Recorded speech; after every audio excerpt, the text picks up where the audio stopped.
ईश्वर हो या मनुष्य, जो कोई भी हमें आगे बढ़ने का मौका दे, हमें हमेशा उसकी कदर करनी चाहिए। आज की कहानी एक ऐसे व्यक्ति की है जिसने एक भिखारी को जीवन में आगे बढ़ने का मौका दिया, और उस मौके का उस भिखारी ने क्या किया, यह जानने के लिए इस वीडियो के अंत तक बने रहें। नमस्कार दोस्तों, आईसी इंस्पायर्ड यूट्यूब चैनल में आपका दिल से स्वागत है। तो चलिए कहानी शुरू करते हैं। एक अमीर व्यक्ति एक बार रास्ते से गुजर रहा था। तभी उसकी नजर एक भिखारी पर पड़ी जो कि भीख मांग रहा था।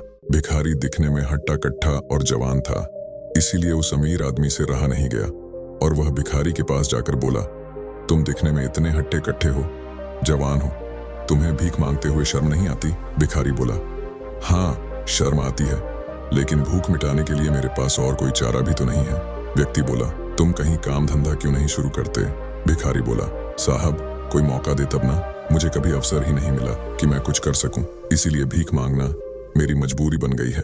भिखारी के बात सुनकर व्यक्ति सोच में पड़ गया और कुछ देर बाद बोला, ठीक है, अगर ऐसी ही बात है तो मैं तुम्हें एक मौका देता हूं, क्या तुम मेरे साथ काम करोगे? उस व्यक्ति की बात सुनकर भिखारी की आंखों में चमक आ गई। वह तुरंत बोला, हाँ हाँ साहब, क्यों नहीं, बताइए क्या करना है, मैं कुछ भी करने को तैयार हूं। व्यक्ति बोला, मेरा एक चावल का प्लांट है, तुम्हें बस चावलों को बाजार जाकर बेचना है और जो पैसे इससे आएंगे हम उसे बांट लेंगे। भिखारी बोला, ठीक है साहब, आप मुझे मुनाफे का 5-10% जितना भी देंगे उतना मेरे लिए पर्याप्त होगा। व्यक्ति मुस्कुराया और बोला, मैं तुम्हें 5-10% नहीं दूंगा, बल्कि 90% मैं तुम्हें दूंगा और उसका 10% तुम मुझे दे देना। व्यक्ति की ऐसी बातें सुनकर भिखारी 7वें आसमान पर पहुंच गया। भिखारी बोला, आप मुझे मुनाफे का 90% दोगे? आप कितने महान हो, दयालु हो, जो गरीब की मदद कर रहे हो।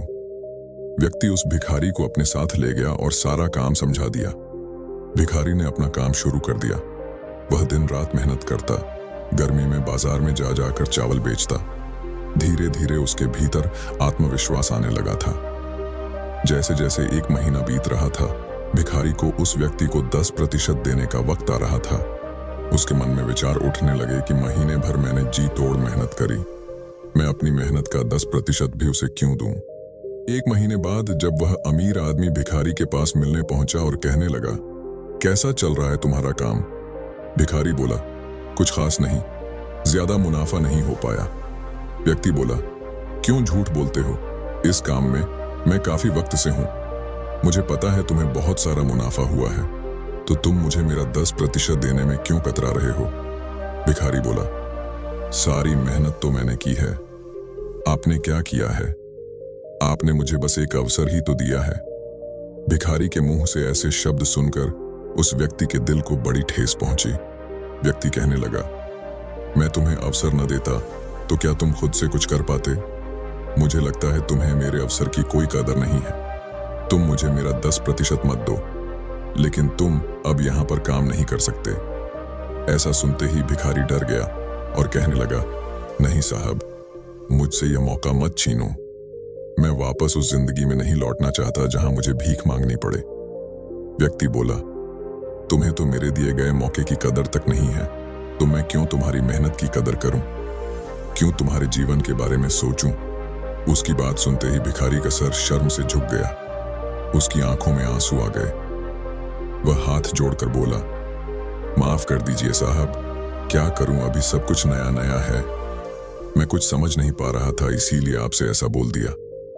आप मुझे मौका ना देते तो मुझे पता ही नहीं चलता कि मैं क्या क्या कर सकता हूं। मेरे अंदर लालच आ गया था, मैं इतना मूर्ख हूं, मैंने आपकी इज्जत तक नहीं की, लेकिन आज मैं समझ चुका हूं, हमें हर उस इंसान की कदर करनी चाहिए जो हमें आगे बढ़ने का मौका देता है। भिखारी की ऐसी बातें सुनकर उस अमीर व्यक्ति को दया आ गई। वह कहने लगा, ठीक है, तुम मेरे साथ काम कर सकते हो, लेकिन याद रखना, बिजनेस का एक उसूल है, अपनी बात पर हमेशा खरा रहना और दूसरों के दिए गए अवसर की हमेशा इज्जत करना। दोस्तों, इस कहानी को हम अपने जीवन से जोड़कर देख सकते हैं। उस अमीर व्यक्ति की तरह ईश्वर हमें भी कई मौके देते हैं, लेकिन आगे बढ़ जाने के बाद हम उस दिए गए मौके को भूल जाते हैं। हमें भी ईश्वर के दिए गए मौके का 10% लौटाना चाहिए, उनके द्वारा दी गई जिंदगी का आभार व्यक्त करके।